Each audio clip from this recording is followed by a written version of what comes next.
السلام عليكم حبايب قلب ام ادم. النهارده ام ادم هتعمل الغداء. هعمل الغداء. جبنا وراك راح نغسلها طبعا. جبنا 2 كيلو وراك وجبنا كيلو بطاطس، مش عارفه ولا كيلو ونص، كيلو ونص، 15 جنيه دول. 15 جنيه بطاطس جبت من ام 10، ودول قاطعين ب200 جنيه. الوراك دول قاطعين ب200 جنيه. شفتوا الدنيا.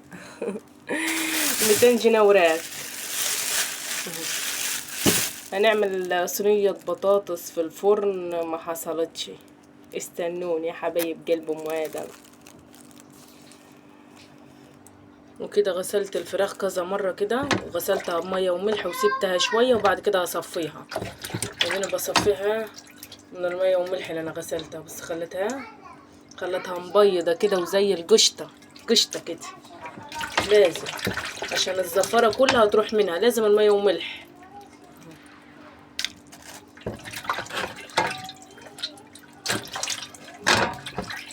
من جوه ومن بره كده نطلع اي حاجة. وكده راح اكب المية دي واجهز صينية البطاطس بتاعتي. حالا اجي اجهز معاكم. بص كده بخرط البطاطس اهو، حطها في مية الناحية التانية وقاعدة اخرط فيها. نخرطها كلها كده خرط، مش تخينة قوي يعني ولا رفيعة قوي، يعني تكون هي ماسكة نفسها كده. حبايب قلبي طبعا يعني. خرطت كل البطاطس كده بالشكل ده ها، خرطتهم كلهم كده. هما هرصهم من تحت وفوقهم القوطة وفوقهم البصل. استنوني. بص كده قطعنا شوية قوطة هما شرايح ودينا شغالين اها. يعني هما 4 قطيات 5 قطيات، يعني مش كتير قوطة شرايح عشان احنا هنضرب طماطم في الخلاط هما بس كده. وهنجيب بصل ونخرط عليها. بص كده قطعت بصلاية ها على الطماطم، وده نقطع البصلاية التانية. البصل ما احبوش شرايح، احبه صغير كده عشان يدوب معاه مع الطماطم مع البطاطس، مش هيبقى باين. لكن هتبقى باينة الشريحة بتاعت البصل مش بحبها. بس كده ونوزعهم كده. وعندنا هنا شوية طماطم هما شوية طماطم هنقطعهم في الخلاط ونضربهم. ونرص الفراخ. حالا نرص الفراخ عشان نفضي فوقها الطماطم. بس كده هرص الفراخ اهو. هرص الفراخ من فوق الخضار كله اللي احنا عملناه ده، عشان يبقى طالع محمر كده وجميل. صينية بطاطس ما حصلتش، صينية بطاطس روعة عشان تبقى محمرة مع الطماطم كده. بس بس الوراك كده من فوق كده مبيضة كده وجميلة، الوراك مفتحة كده وعسل كده. اروح اضرب الطماطم بقى وارش فوقيها.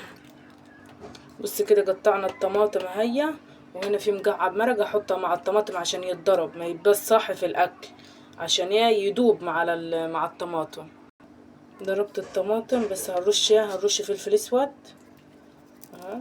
هرش كده على الفراخ كده وعلى البطاطس من جوه اهو، عشان تنزل عليهم وينزل الحياة كلها في كل الخضار من تحت اهو.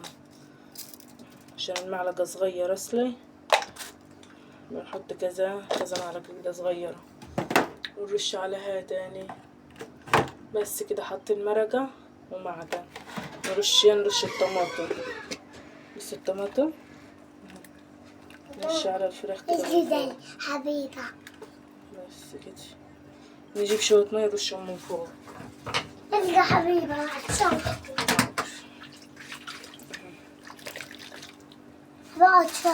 بس كده. ونولع عليها البوتاجاز تطيب وندخلها في الفرن بقى. مفيش احلى من صينية البطاطس كده. خلي كده عشان تحمر. هنولع عليها العين من هنا ونغطيها. نولع عليها العين اهو زي ما انتوا شايفين ونغطيها لما تخش في السويان كده، ونروح مدخلينها في الفرن العن اللي فوق. نولع عليها كده تتحمر الفراخ. واستنونا هنعمل رز، يعني هنعمل رز. بس ما ندخلها في الفرن الاول. بص كده خلاص طابت كده خلاص، هنحطها في الفرن، هنطفي عليها من فوق كده واروح ادخلها في الفرن بقى تحمر البطاطس يعني خلاص كده. بص شكلها، هدخلها الفرن كده، اسيبها تدعك مع نفسها وهعمل الرز حالا. ورجعت لكم تاني بعد ما روحت جبت رز وجيت. هنعمل ايه؟ الشعريه انا هعمله بزيت مش بسمن. وادي شويه الشعريه اللي كانوا عندي، بس رحت اشتريت نص كيلو رز.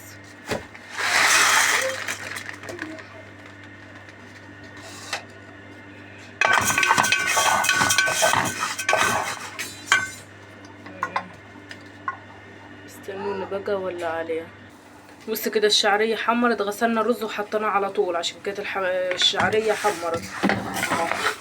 وقاعده اقلب فيها يمين وشمال لحد لما حل كده من بعضيها. هنروح هنطش الميه.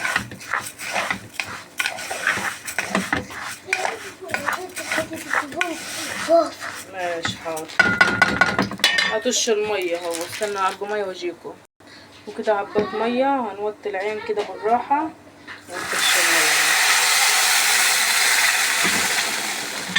نشوف عايز تاني نديله، مش عايز تاني يبقى خلاص. وعايز شويه تاني عشان تقيله.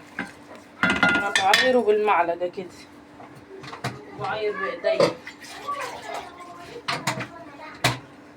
بعاير بالمعلقه وبعاير بايديا بس كده تمام. نحط له مرقه، مكعب مرقه طبعا، ده حياتي المكعب المرقه ده حياتي. في ناس تقول لي لا ما تحطوش ده مضر للصحه والكلام ده، لا احلى مرقه المكعب المرقه ده جميل. وحته ملح كده بفلفل اسود اهو، يخلي طعم الاكل جميل، يخلي طعم الرز جميل.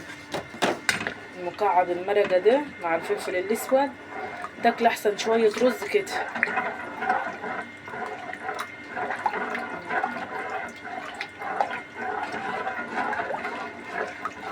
نقدر ندوق فيه عشان المرقه تدوب، المرقه تدوب ما تبقاش صاحيه في الرز.